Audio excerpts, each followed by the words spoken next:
Graças e paz, irmãos. Vamos abrir a palavra do Senhor no livro do profeta Ezequiel. Ezequiel, capítulo 37. Nós vamos ler do versículo 1 até o versículo 14. Nós iremos fazer a leitura de maneira alternada.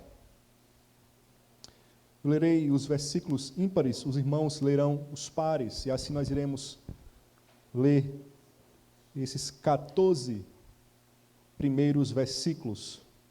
Diz assim a palavra do Senhor: Veio sobre mim a mão do Senhor, ele me levou pelo Espírito do Senhor e me deixou no meio de um vale que estava cheio de ossos.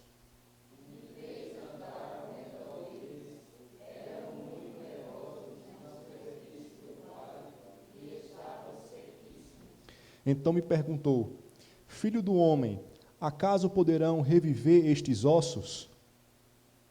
Respondi: Senhor Deus, tu o sabes.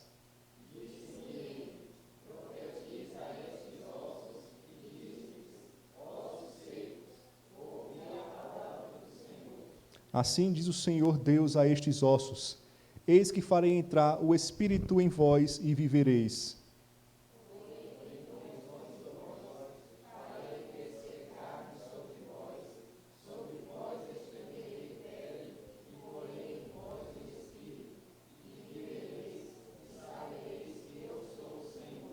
Então profetizei segundo me for ordenado. Enquanto eu profetizava, houve um ruído, um barulho de ossos que batiam contra ossos e se ajuntavam, cada osso ao seu osso.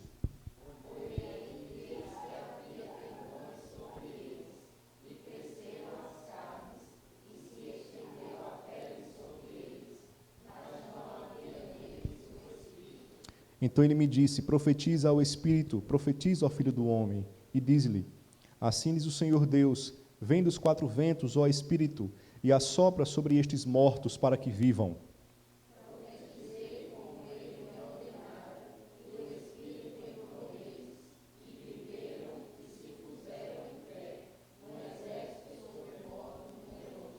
Então me disse: Filho do homem, estes ossos são toda a casa de Israel.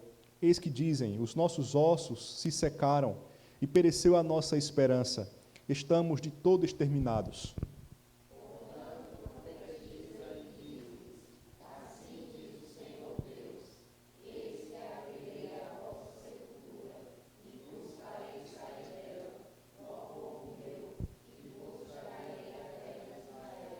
Sabereis que eu sou o Senhor, quando eu abrir a vossa sepultura e vos fizer sair dela, ó povo meu.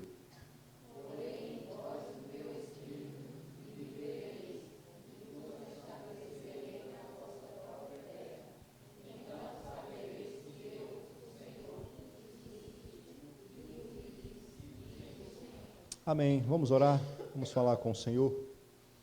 Senhor, nós queremos nesse instante, ó Deus, rogar a Tua iluminação para que possamos compreender a Tua palavra. Fala conosco, ó Deus, e que não haja nenhum impedimento para que nós possamos discernir a Tua vontade para as nossas vidas.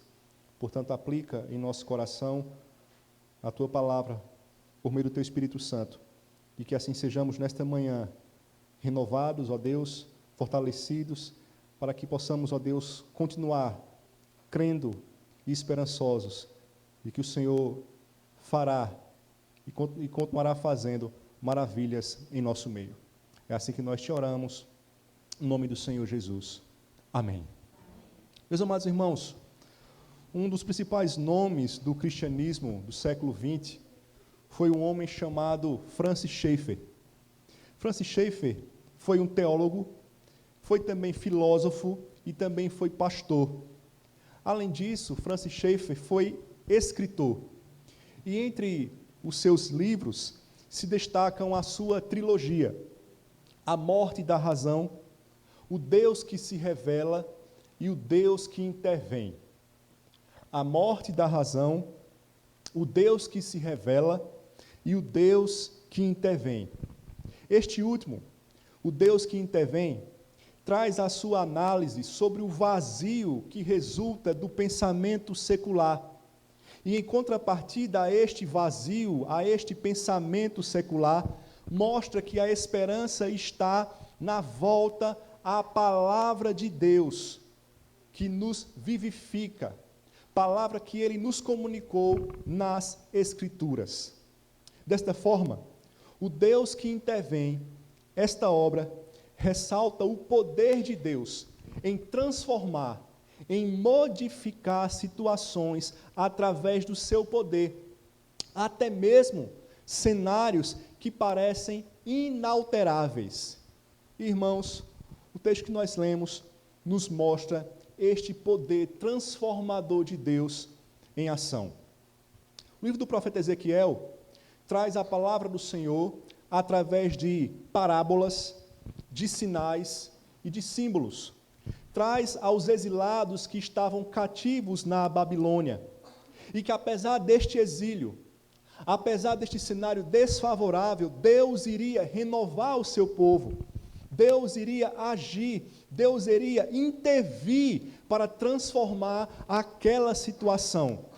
E aí, dentre as profecias registradas neste livro, sem dúvida alguma, nenhuma é tão conhecida como esta aqui que nós acabamos de ler.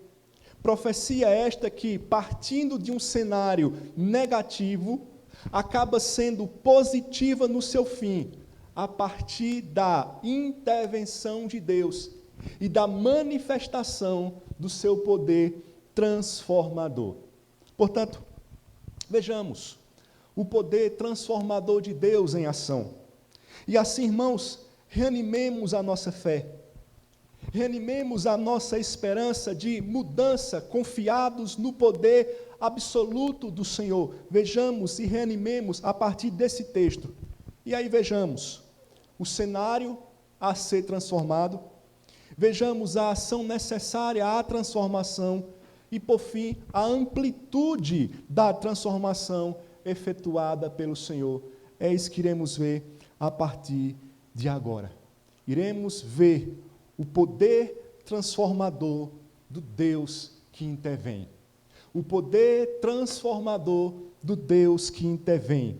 O cenário a ser transformado, a ação necessária à transformação e, por fim, a amplitude da transformação efetuada por este Deus que intervém, este Deus que age a fim de mudar cenários, a fim de transformar realidades, a fim de abençoar o seu povo. Então vejamos, o poder transformador do Deus que intervém. Em primeiro lugar, o cenário a ser transformado. Observe, por favor, novamente, do versículo 1 até o versículo 3, veja o que está escrito. Diz assim: veio sobre mim a mão do Senhor, Ele me levou pelo Espírito do Senhor e me deixou no meio de um vale que estava cheio de ossos, e me fez andar ao redor deles. Eram muito numerosos na superfície do vale e estavam sequíssimos. Então me perguntou: filho do homem, acaso poderão reviver estes ossos? Respondi: Senhor Deus, tu o sabes. Então perceba, o texto inicia falando sobre a ação do Senhor, sobre o seu profeta, que é levado pelo Espírito a um local, sem dúvida, pouco receptivo. Antes da gente continuar, é importante aqui a gente destacar que o que ocorreu com o profeta não foi uma jornada física literal, mas algo relacionado a uma experiência espiritual, mas uma experiência muito vívida em seus sentidos. Então não foi uma jornada física, mas espiritual, porém muito viva em seus sentidos. Mas, mesmo sendo uma experiência de arrebatamento, tudo aquilo que ele viu e sentiu e percebeu era real. Tudo o que ele viu era real. Ou seja, o cenário apontava para algo que realmente estava acontecendo. E o que foi que ele viu? O versículo 1 vai mostrar o que ele viu. Não apenas o que ele viu. Vai dizer que ele foi deixado no meio de um vale que estava cheio de o quê? Ossos secos. Veja, irmãos, sequíssimos. Uma imensa coleção de ossos brancos, resplandecendo ao sol, sem dúvidas, um cenário perturbador. Eu não sei se você já foi ao cemitério e teve a oportunidade de ver algum osso de algum morto. Eu não sei se você já teve essa oportunidade. Eu já. E não é uma experiência muito boa. Eu fui uma vez para um sepultamento de uma pessoa, de um conhecido, e quando o coveiro estava abrindo, ou terminando de abrir a cova, apareceu ali um osso de um defunto que ali jazia. Irmãos, ficou aquele clima entre os presentes. Por quê? Porque não é algo agradável de se ver. Não é algo agradável de você perceber. Então imagine a experiência deste profeta, porque ele não viu apenas um osso, como nós vimos. Nós vimos apenas um osso. Logo o coveiro foi logo escondendo, ele foi logo ali arrumando aquela situação, mas ele viu uma coleção de ossos. Um vale coberto por ossos secos. Sem dúvida, irmãos, um cenário perturbador. Mas não apenas isso. O Senhor, para intensificar ainda mais a experiência vivida pelo profeta e ressaltar ainda mais a degradação daquele cenário, ordena ao profeta para que ele comece a caminhar entre os ossos. E ele começa a caminhar entre os ossos.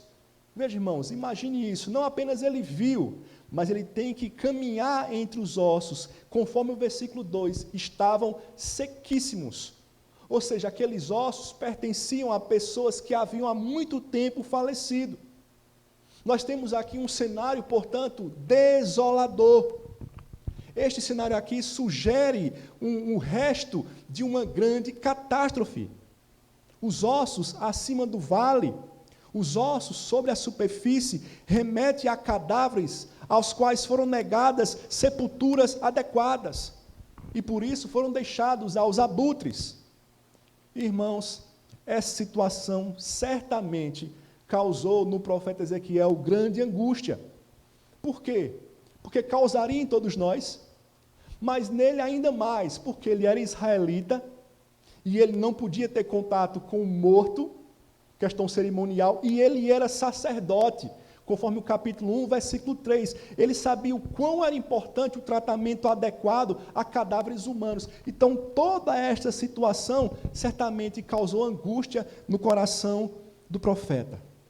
Mas, voltando para o texto, apesar de, naquele momento, não deixar qualquer sugestão a respeito de quem estes ossos pertenciam ou poderiam pertencer, eles deixam claro que o profeta está diante de um cenário de morte, com todo o seu horror, com toda a sua intensidade.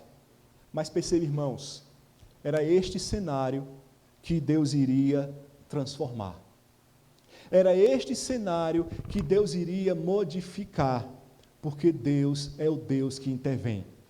Veja, quando nós percebemos o restante da história, que Deus vai modificar este cenário, aí nós entendemos a ordem de Deus para o profeta, não apenas ver os ossos, mas passear por entre eles, para que ele pudesse então atestar o quão horrível era este cenário, para que ele pudesse depois testemunhar do poder do Senhor em transformá-lo, em modificá-lo. Irmãos, aplicando para a nossa realidade, como é bom saber que para Deus não há cenários demasiadamente difíceis. Como é bom saber que para Deus não há contextos que Ele não possa mudar. Não há quadros, não há situações tão complexas que Ele não possa reverter, que Ele não possa mudar. Que é algo mais difícil do que um coração endurecido pelo pecado. Mas o Senhor quebra, mas o Senhor modifica. Como nós vimos aqui há um tempo atrás, quando o Senhor converteu a Saulo, um perseguidor da igreja, que de perseguidor passou a ser perseguido. Veja, o cenário que hoje para você pode ser impossível, pode mudar mediante a transformação efetuada por Deus, se essa for a sua vontade, porque o Senhor é soberano. A gente precisa descansar em sua soberania, mas Ele tem todo o poder para mudar qualquer cenário, mesmo aquele que você julga como impossível, mesmo aquele que nós julgamos como irremediável. não tem como mudar, mas Deus tem todo o poder, porque Ele é o Deus poderoso, Ele é o Deus que age, Ele é o Deus que intervém. Portanto, em primeiro lugar, nós vimos, irmãos, o cenário a ser transformado. Um cenário complexo, um cenário terrível, um vale coberto de ossos secos. Mas, em segundo lugar, nós estamos aqui meditando sobre o poder transformador do Deus que intervém. Nós vamos ver agora a ação necessária à transformação. Vimos o cenário, mas nós vamos ver agora a ação ou as ações necessárias à transformação. Veja, por favor, do versículo 3 ao 6. Pedi que só os irmãos façam a leitura do versículo 3 ao 6.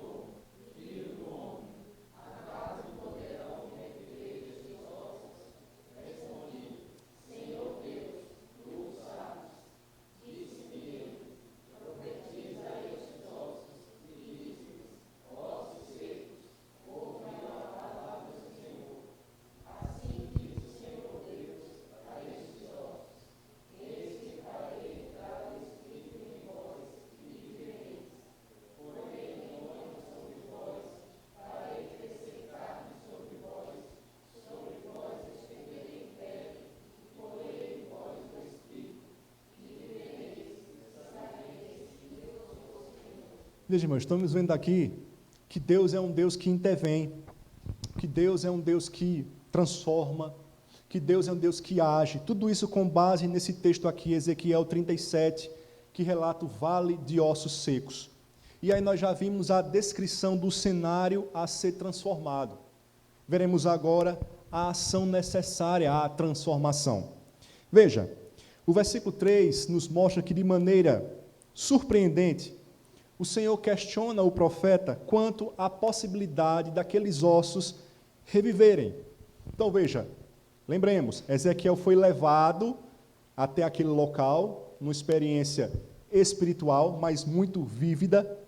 Ele é ordenado a andar por meio, ou pelo meio daqueles ossos, e aí Deus faz uma pergunta a ele. No versículo 3, o Senhor pergunta: Filho do homem, acaso poderão reviver estes ossos? E aí, irmãos, diante desta realidade, o profeta responde ao Senhor de uma forma cautelosa.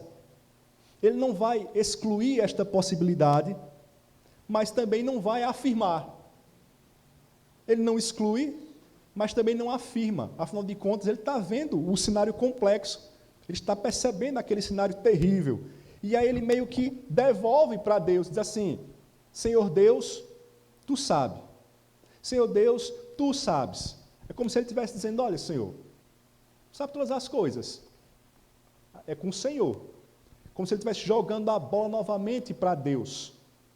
Porém, irmãos, Deus tinha uma outra ideia para o profeta. Ele não queria que simplesmente o profeta confirmasse aquela possibilidade dos ossos voltarem à vida. Mas ele exige do profeta uma atuação para que aqueles ossos retornem à vida. Haviam ações a serem realizadas para que a transformação ocorresse. E quais eram essas ações? Estão aí do versículo 4 até o versículo 6. Primeiro, no versículo 4, o profeta é convocado para chamar a atenção dos ossos secos a favor do Senhor. Desta forma, ele fala para os ossos como se estes fossem uma plateia viva. Observe o versículo 4. Disse-me ele: profetiza a estes ossos e diz-lhes: ossos secos, ouvi a palavra do Senhor. Era necessário ser feito algo. E o Senhor diz: profetiza. E Ezequiel tem que obedecer.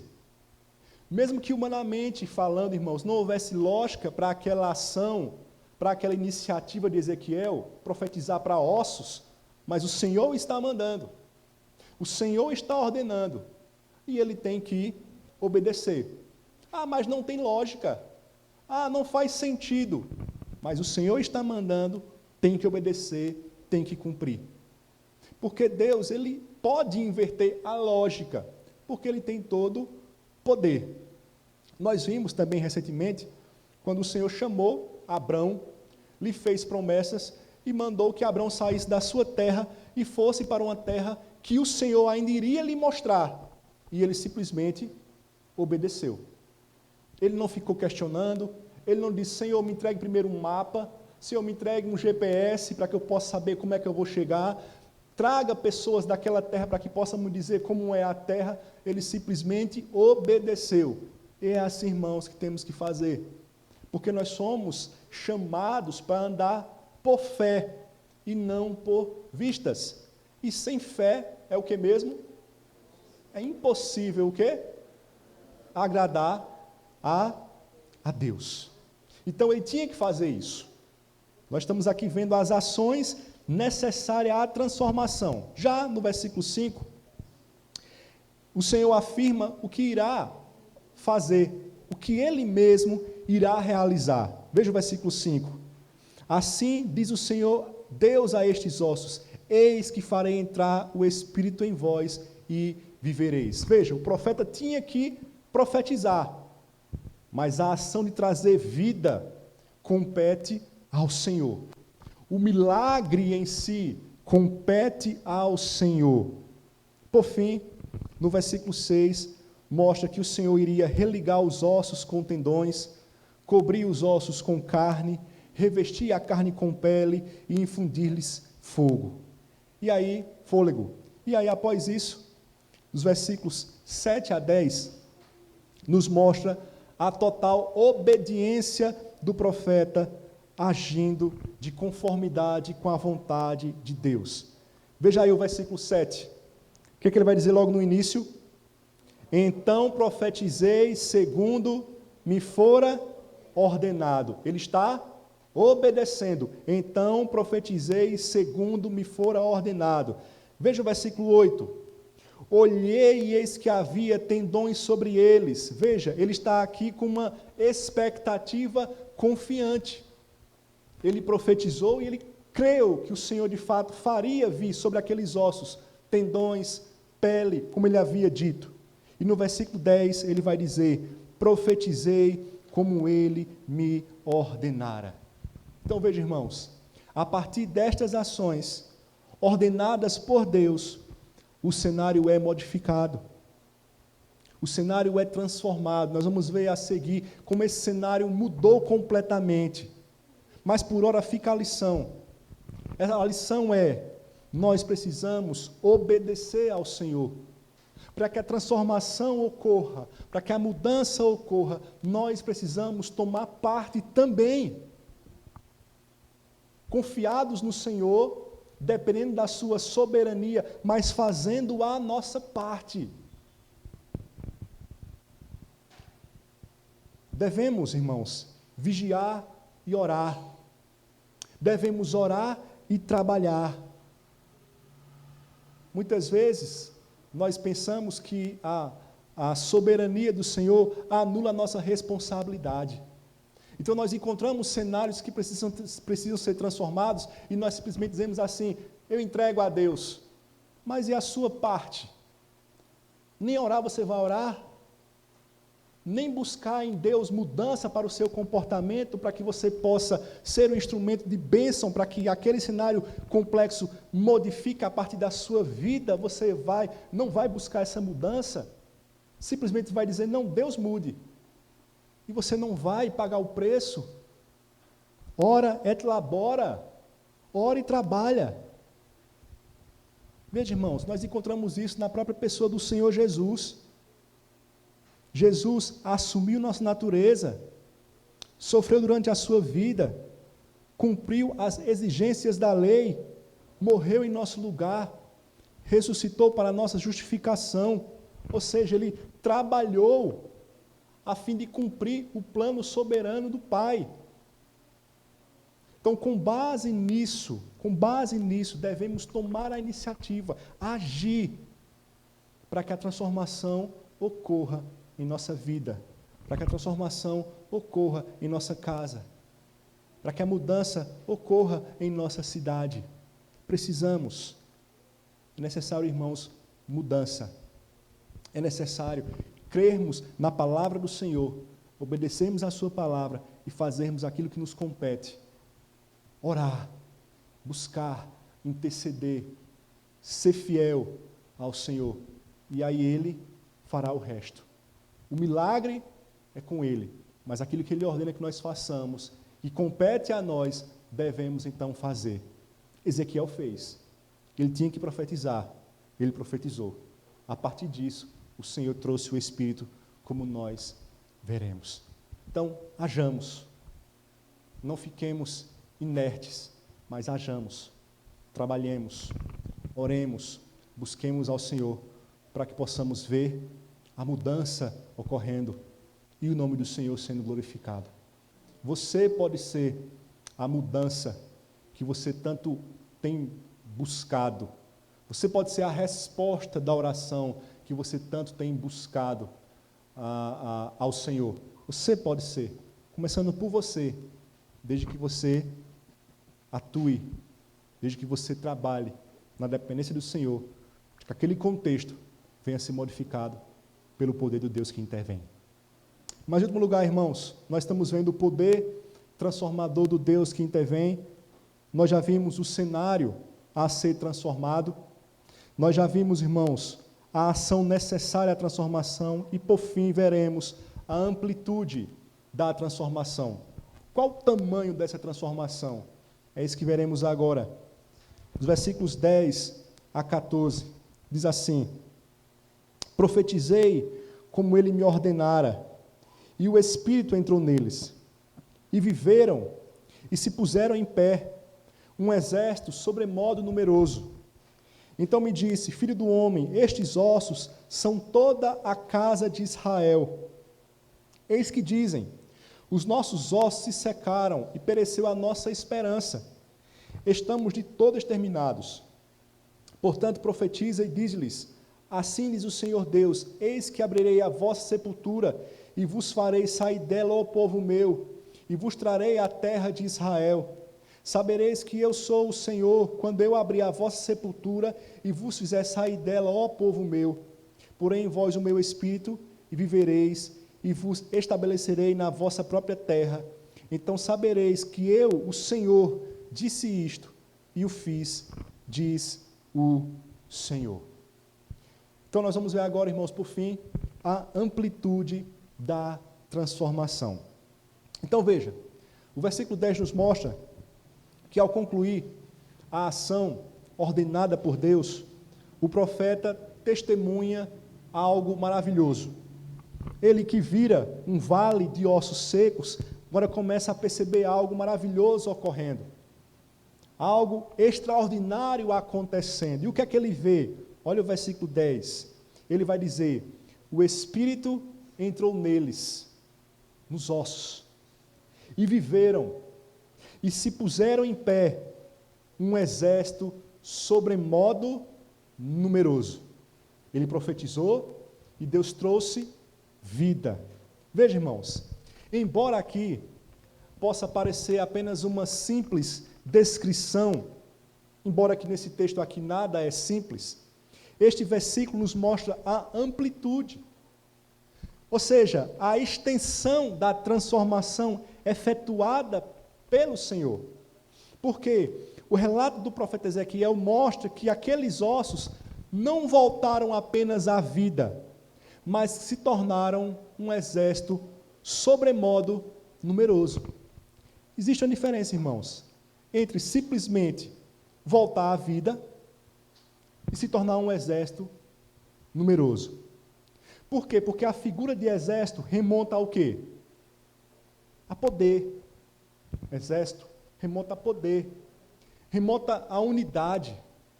Veja, nós lemos agora há pouco, na liturgia, o povo apareceu perante o Senhor como um só homem. Nós também devemos, assim, comparecer perante o Senhor como um só homem, unidos, unânimes, para adorá-lo. O exército atua dessa maneira. Um pelotão, um batalhão, eles atuam com um só objetivo. Eles estão ali, embora vários, mas eles estão ali como se fosse um só homem, porque a missão é dada para todos eles, uma única missão. E eles vão partir para cumprir aquela missão. O objetivo é aquele. Eles não se permitem desviar daquela missão. E aí, se um se machuca, se um se fere, eles vão socorrer. Mas continuam na missão, como um só homem, um objetivo, uma meta. Essa é a importância aqui do profeta destacar essa realidade. Então, não apenas tornaram a vida, mas eles eram como um exército sobremodo numeroso. Ou seja, aquilo que antes era inerte, e por isso mesmo, irmãos, frágil, inoperante, agora estava ativo, estava apto para a batalha. Sendo assim, o alvo do Senhor, ao reviver aqueles ossos, não era simplesmente trazer a vida químico-biológica, não era simplesmente trazer a vida física, ele desejava algo muito maior. E aí isso fica claro na interpretação dada pelo próprio Deus desta experiência aqui. Veja, os versículos de 11 a 14 mostram o Senhor dizendo ao profeta o que tudo aquilo significava. Do versículo 11 até o versículo 14, o Senhor vai dizer ao profeta o que tudo aquilo significava. Chama a atenção para o versículo 11. Observe o versículo 11. Então me disse, filho do homem, estes ossos são toda a casa de Israel. Eis que dizem, os nossos ossos se secaram e pereceu a nossa esperança. Estamos de todo exterminados. Isso era o povo dizendo, no cativeiro, acabou-se. Estamos destruídos, estamos exterminados, não tem mais saída para nós, não tem mais jeito para nós, não há mudança para nós. Aí vem o versículo 12. Portanto, profetize e dize-lhes, assim diz o Senhor Deus, eis que abrirei a vossa sepultura e vos farei sair dela, ó povo meu, e vos trarei a terra de Israel. Ou seja, vocês vão sair do cativeiro e vão voltar para a terra. Então, estes ossos secos se viram, este vale aqui, esta profecia, serviu de metáfora, de uma parábola, daquilo que Deus estava operando, ou iria operar na vida do povo de Israel, que se julgava perdido, acabado. Mas Deus diz, não, eu vou trazer vocês de volta à terra de vocês. Versículo 13. Sabereis que eu sou o Senhor, quando eu abrir a vossa sepultura e vos fizer sair dela, ó povo meu. Porém, em vós o meu espírito, e vivereis, e vos estabelecerei na vossa própria terra. Então sabereis que eu, o Senhor, disse isto e o fiz, diz o Senhor. Este é o significado. Ossos secos é uma imagem de como o povo se via. O Senhor revivendo aqueles ossos, transformando num exército, é o que o Senhor iria fazer com a nação, trazendo-os de volta para a sua terra, restaurando-os de volta à sua terra natal. Por que, irmãos? Porque Deus é o Deus que intervém. Sendo assim, Daniel Bloch, comentando esse texto, ele disse o seguinte: os ossos na superfície do vale não representavam quaisquer vítimas das guerras às quais foram negadas uma sepultura apropriada. Eles representavam toda a casa de Israel, inclusive os que foram exilados pelos assírios há 130 anos. Eles iriam receber esta mensagem para que eles pudessem então entender o que Deus iria fazer e como Deus iria restaurar a vida deles, como Deus iria mudar, como seria grande essa transformação, como seria ampla essa transformação. Aqui Deus está então anunciando boas novas de uma nova vida. Deus iria revivificar aquele povo, trazer um reavivamento, inclusive espiritual. E aí, no final de tudo, eles não apenas seriam trazidos para a sua terra novamente, mas seriam trazidos para o próprio Deus. Assim, nós temos aqui, irmãos, uma descrição de uma transformação completa, de um avivamento espiritual. Podemos aplicar para a nossa vida, com aquele versículo de Efésios 3:20, não precisa abrir, mas que diz assim: Ora, aquele que é poderoso para fazer infinitamente mais do que tudo quanto pedimos ou pensamos, conforme o seu poder que opera em nós. Nós precisamos buscar o Senhor, crendo em seu poder, crendo que Ele pode transformar e crendo que Ele pode fazer muito mais do que nós pensamos. Crendo que Ele pode modificar o cenário e fazer algo extraordinário além do que nós pensamos, porque o seu poder não tem limites. Precisamos, irmãos, com intrepidez, orar ao Senhor e pedir que o Senhor não apenas salve um membro da nossa família, mas toda a nossa casa. Não apenas um membro, mas, Senhor, toda a minha casa. Não apenas o meu vizinho, mas, Senhor, toda a minha rua. Não apenas a minha rua, mas, Senhor, todo o meu bairro. Não apenas o meu bairro, mas, Senhor, toda a minha cidade. Não apenas a minha cidade, mas, Senhor, todo o meu estado. Não apenas o meu estado, mas, Senhor, todo o meu país. Um homem chamado John Knox, ele orava e dizia: Senhor, dá-me a Escócia, senão morro. Ele pedia ao Senhor o seu país: dá-me a Escócia, senão morro. Muitas vezes, irmãos, nós não obtemos coisas grandiosas do Senhor, porque nós somos tímidos em nossas orações, porque nós somos tímidos em nossos anseios, porque nós medimos ao Senhor de acordo com o tamanho da nossa própria fé. Olhamos para as nossas limitações e inconscientemente limitamos o Senhor de alguma forma e dizemos assim: ah, Senhor, se o Senhor puder, o Senhor faz. Mas lá no fundo é como se a gente dissesse: isso aqui tem jeito não. Mas veja, irmãos, Deus não apenas traz à vida ossos secos, mas transforma num exército. Deus não apenas traz o povo de volta à terra, mas traz o avivamento, traz o povo de volta para si, porque a sua transformação é ampla. Deus não apenas te deu o perdão em Cristo Jesus, mas nos deu também a filiação. Nós não apenas somos perdoados e seus servos, mas nós somos perdoados e os seus filhos por meio de Cristo. Veja, a transformação é ampla. Onde abundou o pecado, superabundou a graça. Crendo nisso, irmãos, busquemos o Senhor com ousadia, pedindo ao Senhor para que Ele possa demonstrar o seu poder e fazer infinitamente mais do que nós pedimos ou pensamos, conforme o seu querer e para a sua glória.